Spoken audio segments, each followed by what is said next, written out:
नमस्कार, मैं मनोज मनु। आप देख रहे हैं इंडिया न्यूज का हॉट सीट कार्यक्रम। लोकसभा चुनाव 2024 चरम पर है। तमाम मुद्दों को लेकर चर्चा हो रही है, राजनीतिक सभाएं हो रही हैं और उन सभाओं में राजनेताओं की बयानबाजी, जहां जहां सरकारें हैं, चाहे वो कांग्रेस की हो या बीजेपी की हो, विपक्ष सवाल जवाब कर रहा है। ऐसे में इस वक्त छत्तीसगढ़ राज्य में कई मुद्दों को लेकर चर्चा हो रही है और छत्तीसगढ़ राज्य में चर्चा हो रही है तो सरकार बीजेपी की है और सरकार बीजेपी की है तो सरकार की मुखिया विष्णुदेव साहब जो कि छत्तीसगढ़ के मुख्यमंत्री इस वक्त हमारे साथ मौजूद हैं। कई सवालों के साथ हम उनसे चर्चा करेंगे और समझने की कोशिश करेंगे। विष्णु जी, आपका बहुत बहुत स्वागत है इंडिया न्यूज और न्यूज एक्स में। जी धन्यवाद। विष्णु जी, 100 दिन सरकार के पूरे हो गए और 100 दिन सरकार के पूरे हो गए, तो इन 100 दिनों में आपने क्या क्या काम किए? आपने कौन कौन सी वो घोषणाएं थी जो कि पूरी की, या हम कह सकते हैं कि उन मुद्दों के जरिए जो आपने वादे किए, यानी कि आप 100% 100% ये संदेश देना चाहते हैं कि देखिए हमने जो वादा किया हम ये पूरा कर रहे हैं और आगे भी करेंगे। देखिए, पिछले 2023 के विधानसभा चुनाव में जी, छत्तीसगढ़ की जनता ने मोदी जी की गारंटी पर विश्वास किया और 54 सीट और 46% से ज़्यादा वोट भारतीय जनता पार्टी को देकर सरकार में यहाँ की जनता बैठाई। और मोदी की गारंटी मतलब गारंटी पूरा होने की गारंटी। जी जी, और हमारी सरकार जैसे ही 13 दिसंबर को शपथ लिया और 14 दिसंबर को पहला कैबिनेट बुलाकर 18 लाख लोगों का प्रधानमंत्री आवास स्वीकृत करने का काम किया। हमारे प्रधानमंत्री जी भी चुनाव कैंपेनिंग के दौरान छत्तीसगढ़ की जनता से वादा किए थे कि भारतीय जनता पार्टी की सरकार बनेगी तो मुख्यमंत्री जो होगा भारतीय जनता पार्टी का, वो सबसे पहला काम करेगा 18 लाख गरीबों का मकान स्वीकृत करने का। और 14 दिसंबर को ही हमारी सरकार ने वो काम कर दिया। उसके बाद 2 साल का बकाया बोनस था। 12 लाख से ज़्यादा किसानों का 3716 करोड़ रुपया 2 साल का बकाया बोनस था, जिसको 25 दिसंबर का दिन हमारे छत्तीसगढ़ के निर्माता श्रद्धेय अटल बिहारी वाजपेयी जी का जन्मदिन होता है, जिसको पूरा देश सुशासन दिवस के रूप में मनाता है। और उस दिन 12 लाख से ज़्यादा किसानों का 3716 करोड़ रुपया 2 साल का बकाया बोनस देने का काम किए। यहाँ पर कांग्रेस की सरकार में स्टूडेंट लोगों के साथ धोखाधड़ी हुआ था, पीएससी में घोटाले हुए थे। और मोदी की गारंटी में ये भी वादा था कि भारतीय जनता पार्टी की सरकार बनेगी तो इस घोटाले की जांच होगी। और मुझे ये बताते हुए गौरव हो रहा है कि पीएससी घोटाले की जांच भी सीबीआई को सौंप चुके हैं और उसमें जांच प्रारंभ भी हो चुकी है। लेकिन ये समयबद्ध होगी? बिल्कुल समयबद्ध होगी। और उसी तरह से 21 क्विंटल प्रति एकड़ धान खरीदने की बात हुई थी, वो वादा भी हमारी सरकार ने पूरा किया है। इस साल बम्फर धान की खरीदी हुई है। 145 लाख मीट्रिक टन धान खरीदे हैं और 3100 रुपया प्रति क्विंटल धान का कीमत देने की बात हुई थी। और ये भी हुआ था कि अंतर की राशि को एक मुश्त देंगे। और मुझे ये भी बताते हुए गौरव हो रहा है कि जो प्रति क्विंटल 917 रुपया अंतर की राशि थी, उसको 12 मार्च को 24 लाख 72 हजार से ज़्यादा किसान जिन्होंने इस साल धान बेचा था, उनको 13,320 करोड़ रुपया अंतर की राशि देने का काम इस सरकार ने किया। ये तमाम सारी उपलब्धि महतारी बंधन जिसे लेकर योजना भी मोदी की गारंटी में था। मतलब विवाहित माता बहनों को साल का 12,000 देने का। तो 10 मार्च को हमारे देश के यशस्वी प्रधानमंत्री उस दिन वाराणसी में थे और वर्चुअली उन्होंने हमारे छत्तीसगढ़ की माता बहनों का आशीर्वाद दिया और वहीं से बटन दबाकर 70,12,600 माताओं के खाते में 655 करोड़ रुपया मतलब भेजने का काम हमारे देश के यशस्वी प्रधानमंत्री जी ने किया।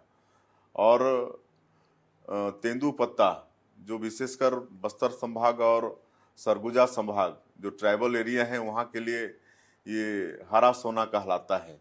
और 12.5 लाख परिवार इस व्यवसाय से, इस काम से जुड़े हुए हैं।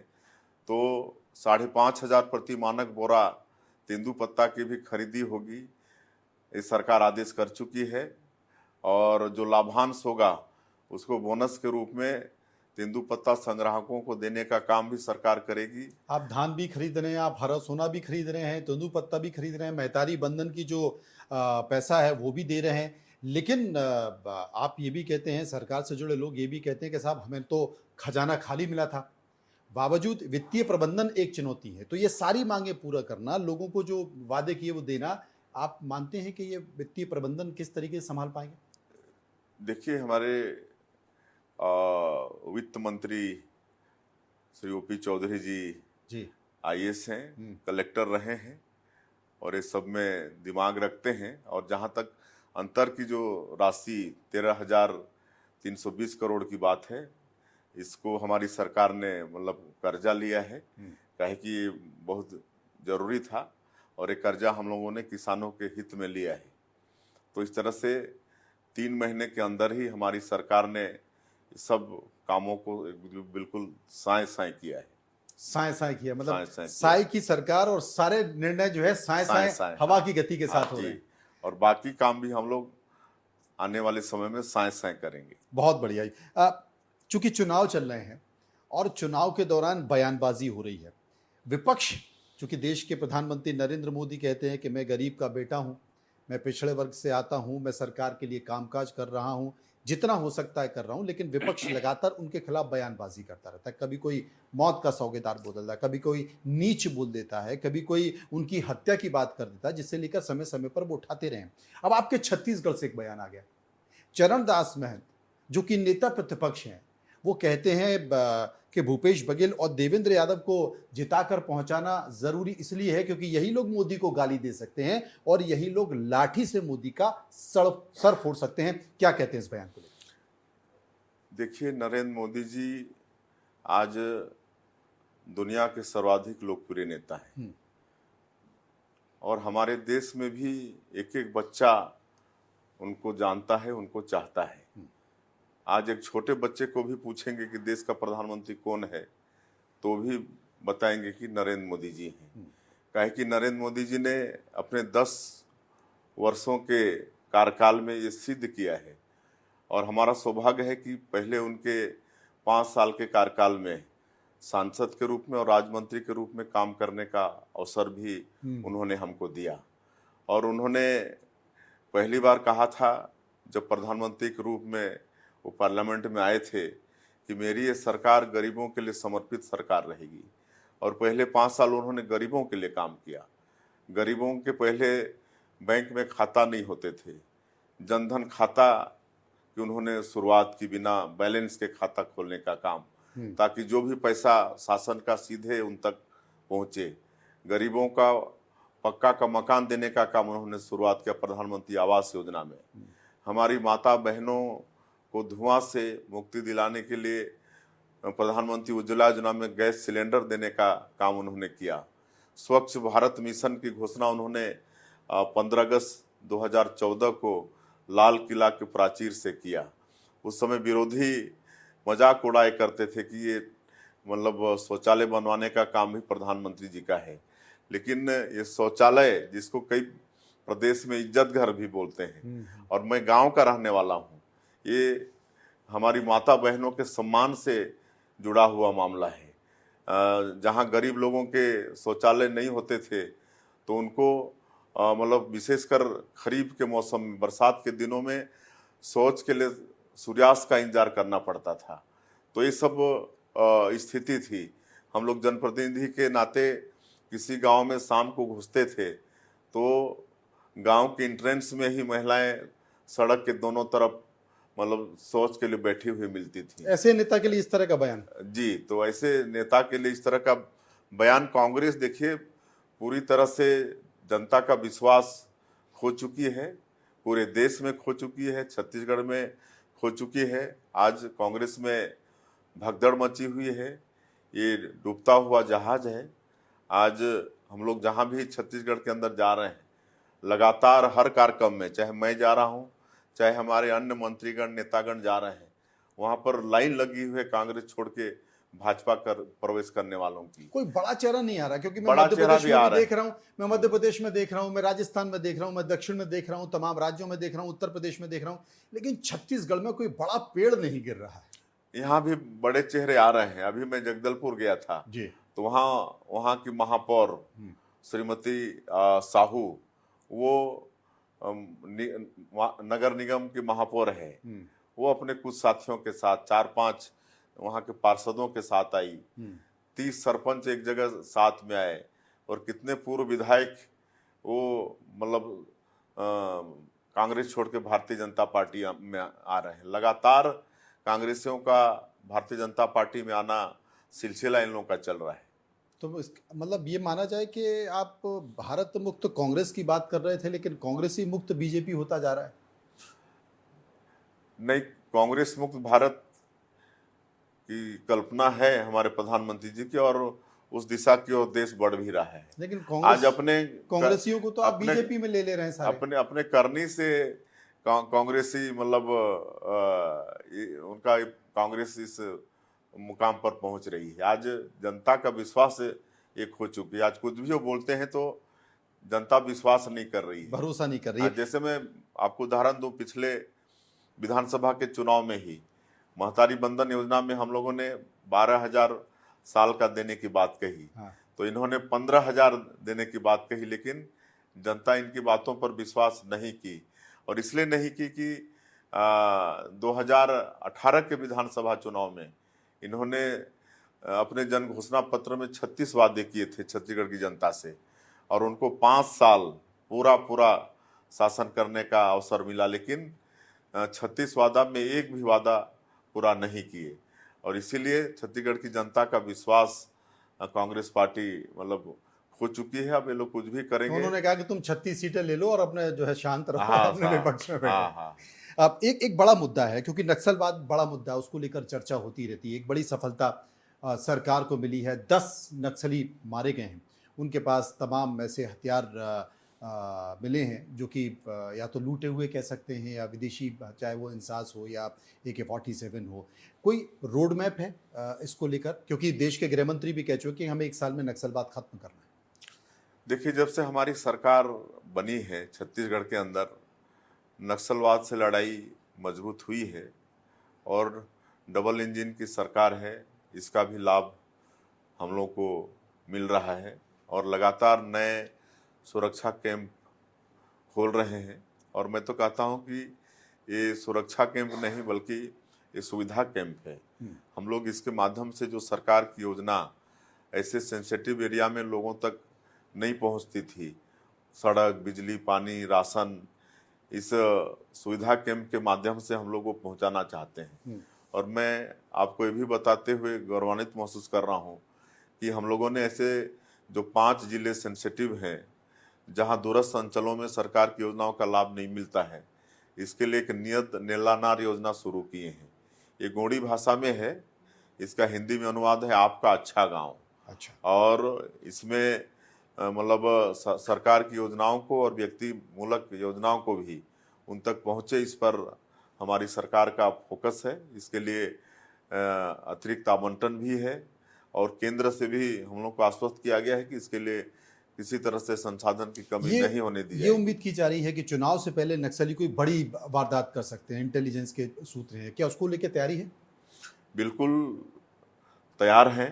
आप देख रहे हैं कि लड़ाई मजबूत हुई है तो लगातार नक्सली मारे जा रहे हैं और आत्मसमर्पण भी कर रहे हैं।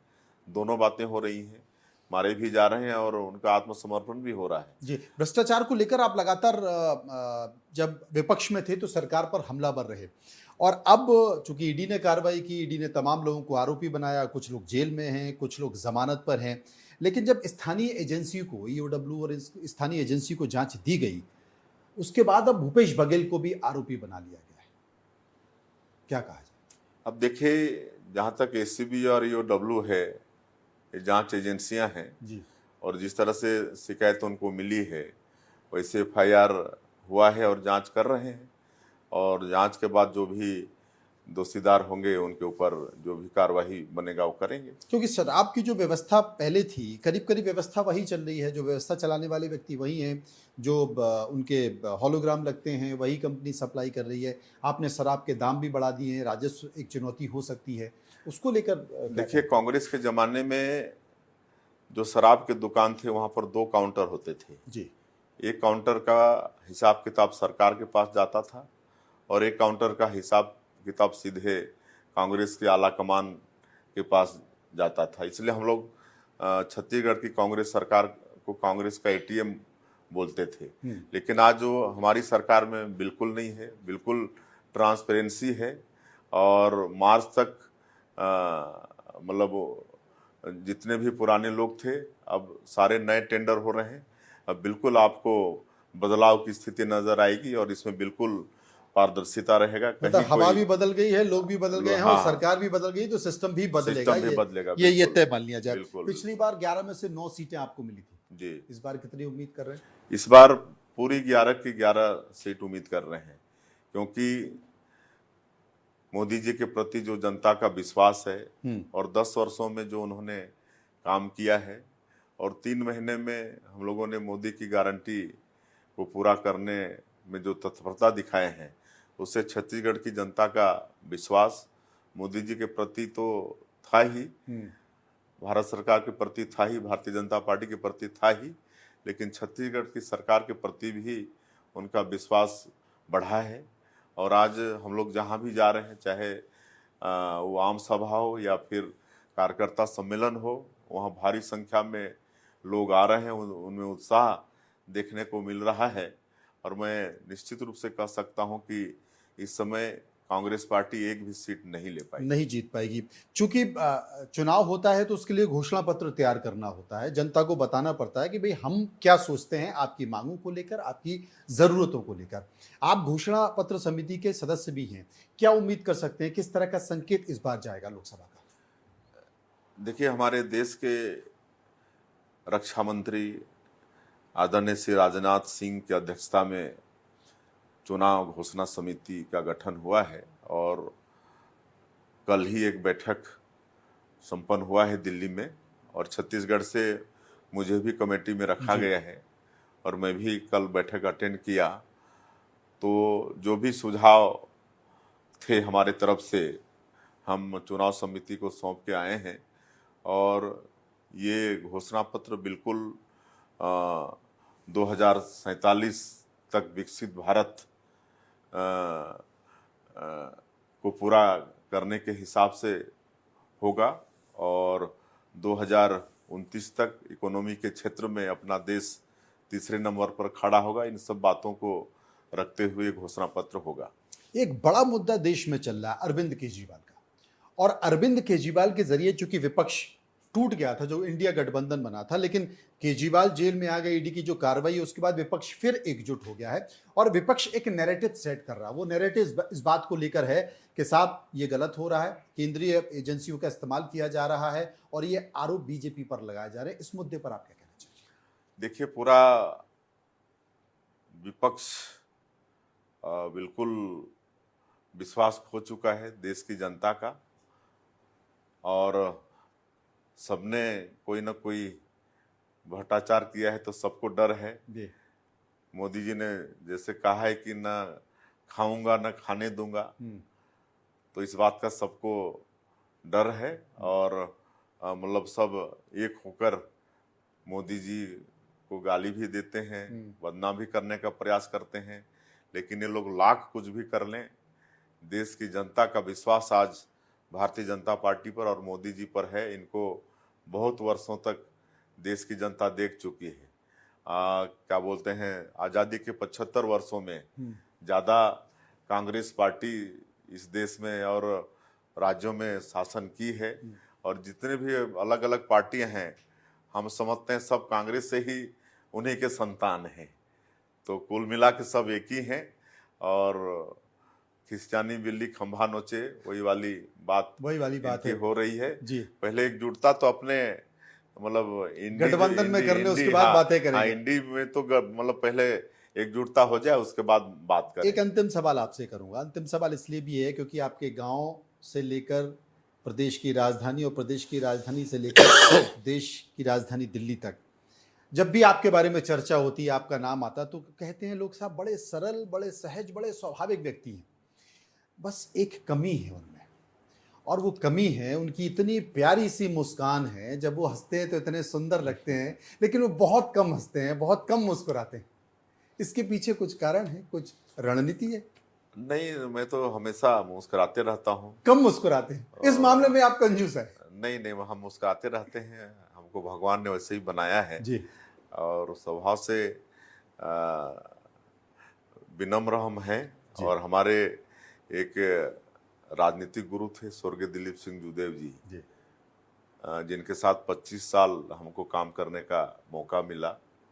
और वो 5 बार सांसद रहे, 3 बार राज्यसभा के सांसद रहे, 2 बार लोकसभा के रहे। और श्रद्धेय अटल बिहारी वाजपेयी जी के शासनकाल में वो राज्य भी थे। तो मेरे राजनीतिक गुरु थे, और उनको हम 25 साल में कभी किसी भी परिस्थिति में नाराज होते नहीं देखे। जी। और ये विनम्रता उन्हीं से हम सीखे हैं, और इसकी कार्यकर्ताओं का सम्मान करना, उनकी मतलब पूरी बात सुनना पेशेंस के साथ, ये सब गुण हम उन्हीं से सीखे। जी, और इसकी तारीफ भी सब लोग करते हैं। आपने हमसे चर्चा की, आपने हमसे बातचीत की, आपका बहुत बहुत शुक्रिया, और भविष्य के लिए आपको ढेर सारी शुभकामनाएं। जी जी, आपका भी धन्यवाद।